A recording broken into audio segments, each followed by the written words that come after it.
Of course, when it comes to making deals, there is a strong preference among buyers to acquire assets rather than to buy stock. Richard Shapiro reminds us why most buyers would prefer one over the other. A buyer typically is going to be interested in acquiring assets. The reason for that is pretty simple. If you buy the assets, if you acquire the assets, you're entitled to a step up in the basis of the assets. Of course, when you acquire assets and you get a step up in basis, there's a second part to that, and that is with that step up in basis, you're able to write off the purchase price of the assets that you acquired.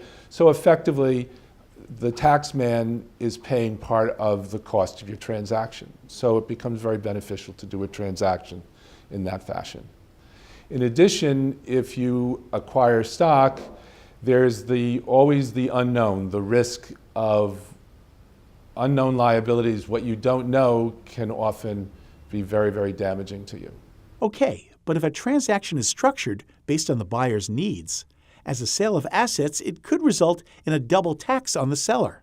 From the point of view of the seller will have a taxable transaction, gain or loss, capital gain or ordinary, depending on the assets that have been sold.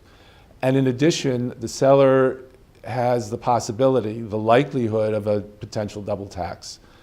Tax on the sale plus a tax on the liquidation. So accordingly, sellers generally would prefer to sell stock rather than to sell assets. Of course, these days, it's not unusual to find sellers who have net operating losses from previous years. So buyers, in structuring a purchase of assets versus a purchase of stocks, must consider what would happen to those NOLs. In the case of a stock sale, the losses will stay with the target company and will be usable by the target company subject to certain limitations. With a stock sale, the net operating losses can be used up to a point.